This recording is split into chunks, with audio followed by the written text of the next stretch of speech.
Hello wonderful person, this is Adam and today we're going for another live dive on the Great Barrier Reef. So on my screen right now, this time I thought I would go into a little bit more detail about the process of how to sign up and go for a little bit longer dive as well. Okay, so the first thing we need to do is go to teleport.fish. Teleport.fish, that's a nice easy way to get there. And then if it's your first time, you'll need to sign up, or if you've been here before, you can just sign in and it should have your details there ready to go. There we go. So the next thing you do once it's all loaded in is you want to check out the tutorial page. Maybe check out the tutorial video, read about the keyboard controls, read some tips and tricks, all that sort of stuff as well. And then of course you're going to need to make a payment. These robots are very expensive and incredibly expensive to run, and we need some cash flow to keep this project going. So please buy a package, whatever your budget can allow. Buying credits now will help us expand the fleet and have more robots available. So buy as many credits as you can afford. And once we've got some credits and we've entered in our credit card details, which I won't show here, but we just click the buy button, we'll have some credits available and we'll head over to the robot page. Now what you should do is take control of a training simulation. Always start with a training simulation first, and this is going to do a few things. First of all, it's going to ensure that your internet connection is adequate. So if it's chunking up and it's very poor quality on the simulator, your internet connection isn't good enough for Teleportal. And so try and get a hard line, maybe get off the 4G or something like that. The other thing that's really important about the simulator is just practice. Just practicing how to control the vehicle and how it moves and what buttons do which, and it will really help you out when you're controlling the real robot on the reef. It'll help you to make sure that you know what you're doing and you keep the robot and the reef safe at the same time. So here we go, simulator has loaded up. I'm doing all this testing and video making on a 4G signal, so kind of the worst internet you can get to really show you what it's like, and it's only kind of better from here. So just like the real robot, we're going to click to arm it. There we go. Arming. And we're going to change it to stability Manual mode. Stability mode. And we're going to tilt the camera down and descend down. Now the simulation robot has a little bit more power and a little bit faster than the real thing. So you can get in trouble a little bit faster, but you get the idea. So just practice driving around, have a look at the sharkies, all that sort of stuff. There's Nemo here as well. You can find Nemo. I won't show him right now because I don't want to give away the location, but Nemo is here as well. And yeah, drive around, get used to the controls, get used to basically finding your situational awareness, always knowing kind of what's around you. Because one of the most common mistakes people do is that they don't know what's beside them and they start strafing left and they get really, really close to the reef like that. Now in the simulator, it is a game, but it does have some training value to it, and so if you hit the reef a little bit too much, you'll see in a second, game over. Okay, the aim of the game is not to hit the reef and not to keep your distance away all the time. So that's the simulator. Give it a go. Try it, and once you're comfortable driving around on the simulator, then go for the real robot. So we'll just end that session with the simulator. And then there's Alvin on the Great Barrier Reef, and we're going to give him a go today and control him. Once again, the session's going to load. It's going to take about 30 seconds or so. And once it's ready, we'll head on in. While we're waiting to head on in, let's just have a look at the conditions that we've got. So at the moment, these are the tides for Arlington Reef. And it looks like right now we're at the low of the tide. So this is a good time to go for a dive. There shouldn't be too much current moving. If you go in the middle here, say what is about 10 o'clock today, right in the middle of the tide cycle, that's when you're going to get your maximum current. But on the bottoms and the tops, that's when you're going to get your least amount of current and generally your best water quality as well, visibility. For the wind, oh, we've got a northerly today. This is quite an unusual wind for this location. We only get it every couple of months, and generally only for a day or two. So that's quite unusual. It's going to push us a fair way off the reef today and make it a little bit harder, but we'll work with it. Northerly, 10 knots coming down. Most of the year we get a southeasterly coming in this direction, and that's what it's all set up for. So the northerly is going to push us off a bit, but we'll work it out. All right, here we are. Here's Alvin, and we're going to once again arm the robot, and we're going to work out where we are. So we're pointing in a southerly direction, so the northerly wind is pushing us all the way. Well, yeah, all the way to the south. So we've gone as far south as we can go. This is going to be a little bit unusual. This is not a normal dive. And something tells me we're going to have to search for the reef a little bit. And looking at our tether, tether's kind of in a northeasterly direction here. Right, I think we're going to go kind of in, yeah, I would say probably a northwesterly direction. I think that's going to be our best bet to hit the reef proper. Oh, there's a big fish. A couple of big fishies. And lots of little fish hanging around as well. Alright, let's get started. Tilting the camera down, and then away we go. Descending, once again, staring at the depth and the sonar, keeping an eye on those. Definitely want to take our finger off the down key when that sonar gets to about 2 meters, so we can slow down and we can ascertain what exactly the bottom is and what's down there. We're heading down slowly, keeping an eye on heading. Now, because we're in stability mode, our heading will remain true all the time. It will stay, shouldn't move at all really, because the robot is constantly adjusting to keep the last heading that you entered. Stability mode, keeping it nice and steady so that camera is of decent quality. If you see this bouncing around a lot, generally means that your tether's getting tight, and you might want to turn around, just have a quick little look and maybe choose a different direction. Alright, so we're on the bottom. We've got some little bits of coral there, but mainly sand, and so we're going to head off for an adventure across the sand. As I said last time, if you do start, you go in sand and not on the coral because the current or the wind's pushing you in the wrong direction today. Just choose a direction based on that initial where you started, and head off from there, and just choose a direction and stick to it.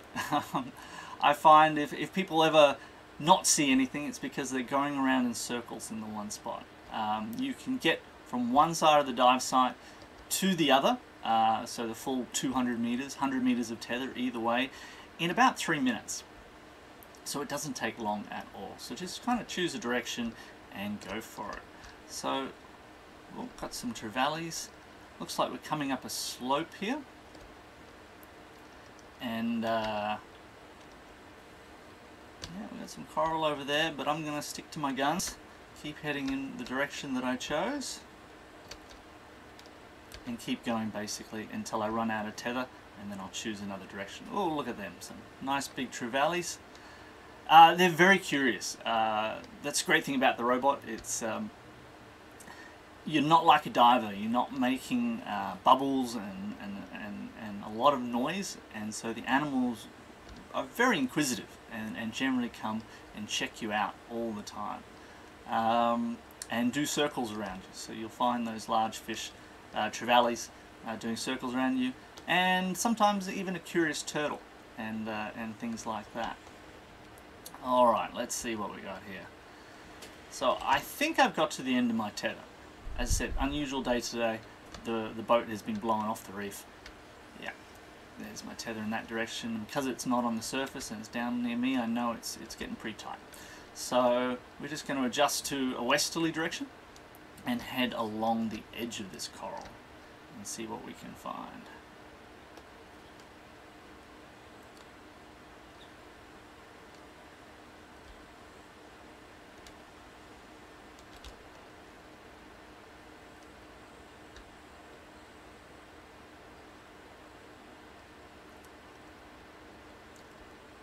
Some pretty coral here.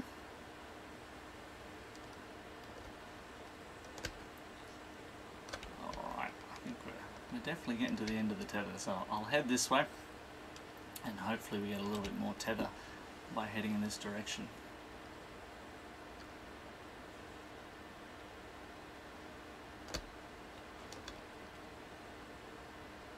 Oh, another big fish.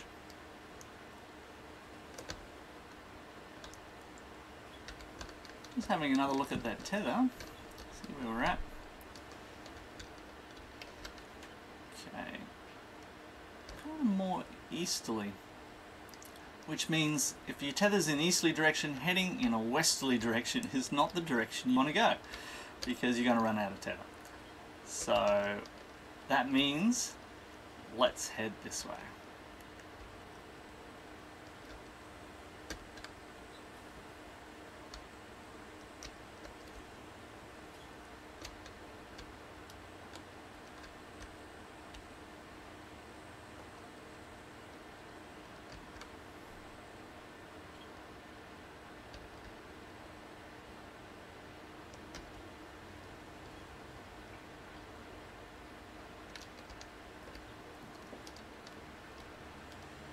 About 7 meters deep at the moment, and reasonably clear water. I think that northerly wind is blowing in some fresh, clean water.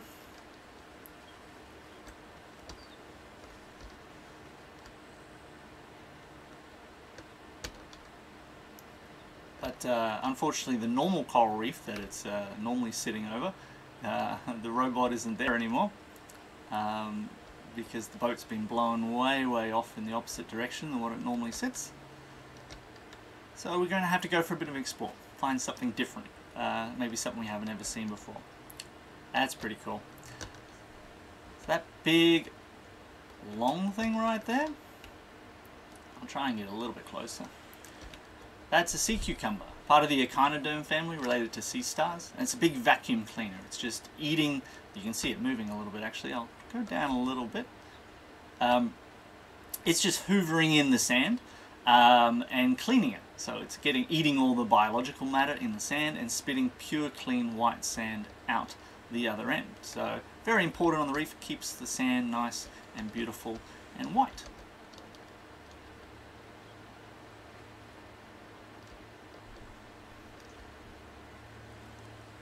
Alright, looks like we've found some decent sized coral. As I approach, never been here before, never been to this part of the reef, not too sure what's here.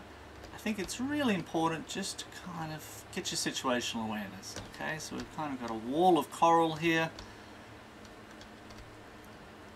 and a much larger coral structure over that way. Okay. Easterly direction, that's all good for our tether. Our tether should be off and to our right.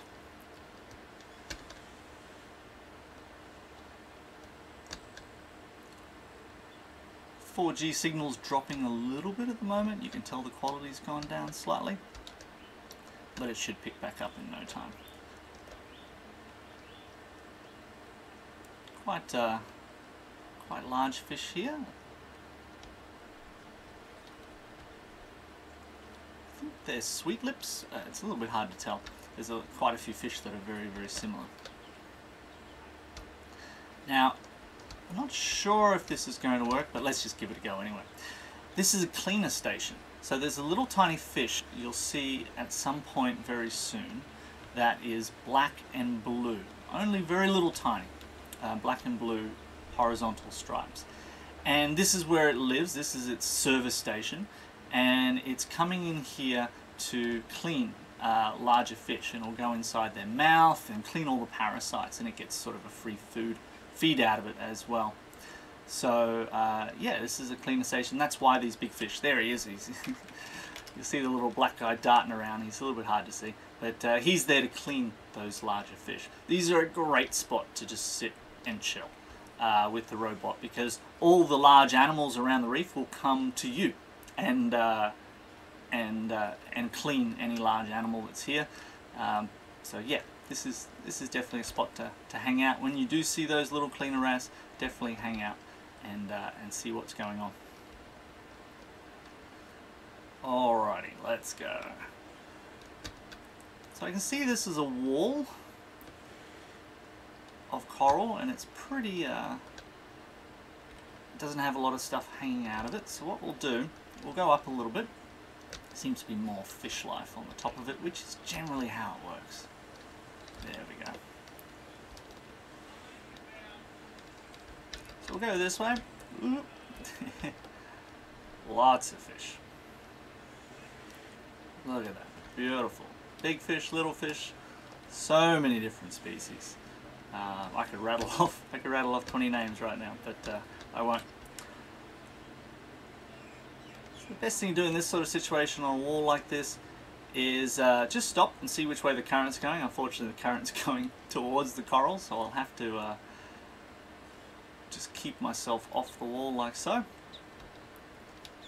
But yeah, if you can just kind of stop and just let the fish kind of do their thing, you'll get the best experience, and you'll get to see truly what the fish are like when no one's around. If you're zooming around 1,000,000 miles an hour, the fish are going to be a little bit scared of you, just like if you're a snorkeler.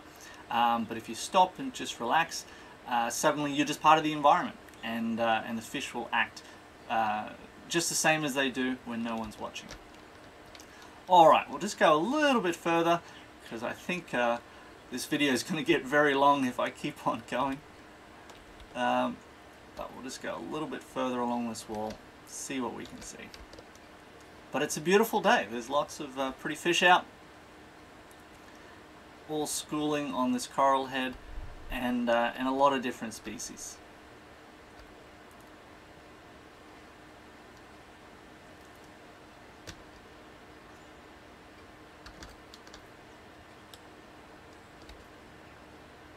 Once again, keeping an eye on that sonar, making sure it doesn't get too low and I don't get too close to the reef. Just doing a little U-turn here, and making sure I get out of the way of myself. And now I'm pointing in the direction the current is going. So if I just take my hands off and just relax and just sort of float by and just watch the pretty fish and the corals as I float past them.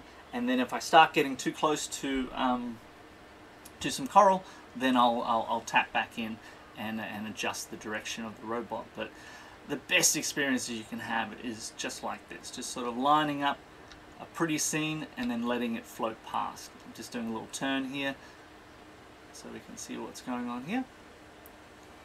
And you're going to slowly float up to the surface. As you're going forward, generally the robot will slightly descend. So you won't have to push down. But if you are just floating around and you want to stay in the exact same spot, you might have to feather the down button. When I mean feather, I mean just slightly tap the down key. But this is another beautiful day on the Great Barrier Reef. Lots of fish, lots of stuff to see. So as I float up to the surface, this is going to be the end of my go. So I'm going to disarm the robot, and I'm going to end the session in a second. What I'm going to do is I'm just going to wait for it to get to the surface, because I'm a considerate person, and I just want to make sure the robot gets there nice and safely before I end my session and everything's ready to go for the next person. So ladies and gentlemen, if you enjoyed these live dives, if you're enjoying these live dives, please drop a like on the video, and please subscribe. I'm going to try and do 1 or 2 of these a week, so you'll get plenty of them in your inbox if you subscribe to the channel. Please also share the video. If you think someone would really enjoy this, then share the video with them.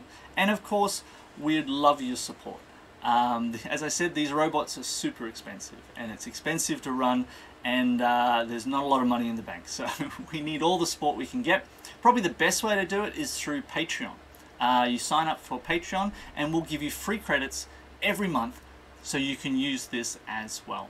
And that ensures we know that we've got a paycheck every week that we can put towards the robots. Of course, if you're not into Patreon, you can also just buy some credits. Jump online right now to teleport.fish, buy some credits, whether you intend to use them this week, next year. They don't expire. Buy them, and that just supports us and gives us enough cash that we can buy more robots and buy more support boats and get more exciting adventures out there for you. Alright, ladies and gentlemen, that's it for today. Thank you very much for joining me, and I'll see you next time. Ciao.